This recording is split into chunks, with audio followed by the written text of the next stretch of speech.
Hello everyone. Welcome to my channel. Please subscribe and keep watching more details. General Hospital spoilers. Drew hire Monica's sister to contest will? General Hospital spoilers reveal that Monica Quartermaine, Leslie Charleson, will pass away this week and her sister will arrive to claim her estate. Did Drew Cain, Cameron Matheson, hire this woman to get the estate for him? Monica Quartermaine was adopted. Monica grew up in an orphanage before being adopted by Gail Baldwin, Susan Brown. There was no mention of a sister at the time.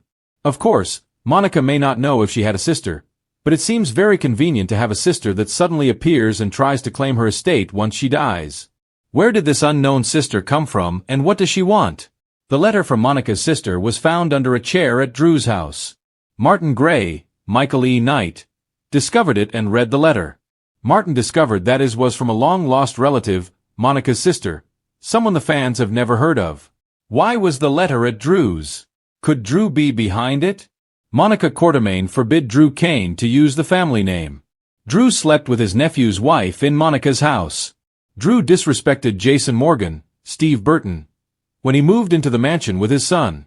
Drew took Scout Cain, Cosette Abinante, away from her brother and refused to allow her to visit the mansion at all. None of this is the worst Drew has done. When Drew went as far as to try to desecrate the Quartermaine family crypt, Monica was done. Monica decided to back Tracy Quartermaine, Jane Elliott, and insisted that Drew could not use the Quartermaine name in his campaign. Did Drew suddenly come up with this sister to knock the Quartermaines out of their inheritance? Alan Quartermaine gave Monica Quartermaine that house. Even if this woman is Monica's sister, she would not be entitled to the Quartermaine house.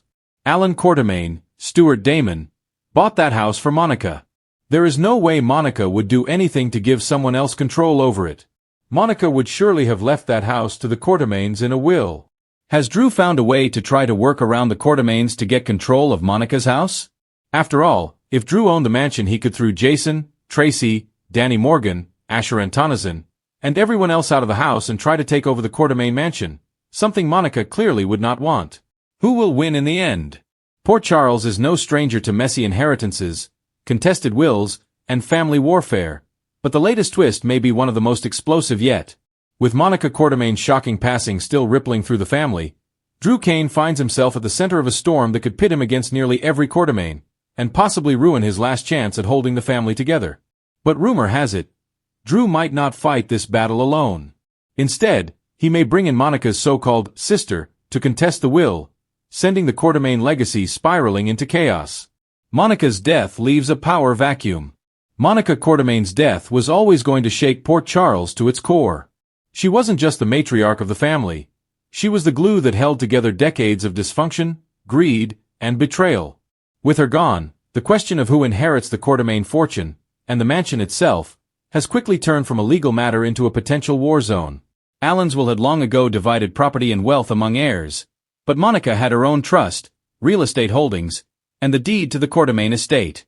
For decades, it had been assumed the house would pass to Ned as ELQ's traditional heir, but Monica's attachment to Drew changed things in ways no one predicted.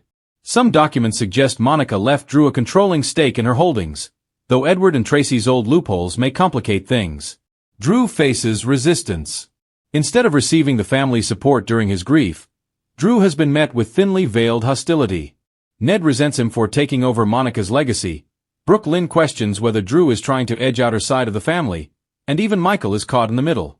But Drew's biggest problem may not be inside the family, it's outside of it.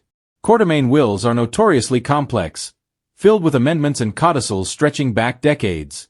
And one shocking wrinkle may involve someone no one in Port Charles ever expected to resurface. A sister in the shadows. Whispers around the hospital and ELQ boardroom suggest Monica may have had a half-sister, someone whose existence was deliberately kept quiet.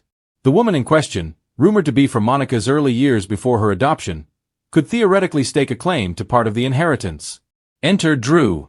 With enemies lining up against him, Drew allegedly considers tracking down this mysterious sister, not only to validate Monica's will but also to strengthen his case in court.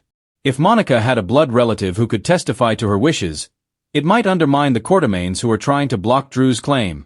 Of course, bringing in a lost sister could open a can of worms. Was this woman estranged? Did Monica actually know about her? And if she exists, will she support Drew, or betray him for her own piece of the Quartermaine pie? Ned and Tracy prepare for battle. No Quartermaine storyline is complete without Tracy sharpening her claws. With Monica gone, Tracy believes it's her divine right to reclaim the family fortune. She dismisses Drew as a pretender, who was only tolerated because Monica had a soft spot for him. Tracy's strategy? Hire the best legal sharks money can buy and shred Monica's will to pieces. Ned, caught between his mother and his cousin, tries to play peacemaker, but his loyalty is tested when Brooke Lynn warns him that if Drew takes the estate, it could undermine ELQ's balance of power. For Ned, the situation grows even more dire when he realizes Drew may already have his own legal ace up his sleeve. Jason caught in the middle. Jason, newly returned to town, finds himself uncomfortably wedged in the middle of this brewing battle. On one hand, he wants to honor Monica's memory and support Drew, who has always been more brother than rival. On the other hand, Jason's Quartermaine blood ties make him a potential heir. Jason may be forced to testify in court about Monica's last wishes, about her feelings toward Drew, and even about whether Monica confided in him about this alleged sister. For Jason, this is more than a legal battle. It's about choosing sides between his biological family and the brother he's grown to love. Michael and Willow fear the fallout. Michael, who has spent years trying to rise above Quartermaine greed, suddenly realizes he may not be able to sit this one out. If Drew gains control, it could stabilize things at ELQ in a way that benefits Michael.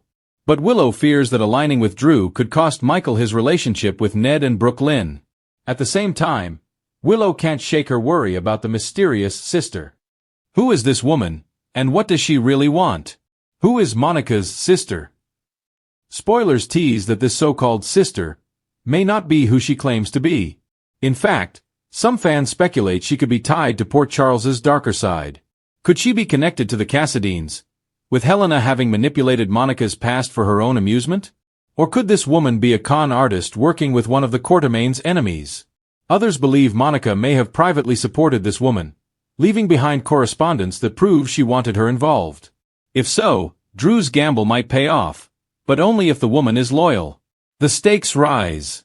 If Drew does hire Monica's sister to contest the will, the fallout will be catastrophic. Tracy will see it as a personal betrayal, Ned will be pushed to the brink, Brooke Lynn may retaliate by leaking ELQ secrets, and Jason will be forced to testify against his own family. And Drew himself? He risks alienating every single Quartermaine, even as he tries to preserve Monica's legacy.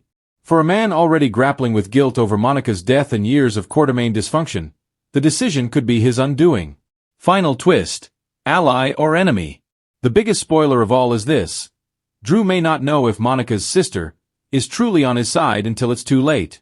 She could stand by him in court and validate Monica's will, or she could flip at the last second, leaving Drew exposed, broke, and humiliated in front of the entire Quartermaine clan. Port Charles thrives on betrayal, and with the Quartermaine mansion hanging in the balance, fans can bet that this battle will be one of the nastiest in recent memory. One thing is certain: Monica's death isn't just a family tragedy. It's the opening act of a Quartermaine war that will test loyalties, destroy alliances, and maybe even bring a few skeletons out of the family crypt. Fire spoiler tease. Will Drew's gamble with Monica's sister save him, or destroy him? And when the truth comes out, will the Quartermaine family mansion still stand?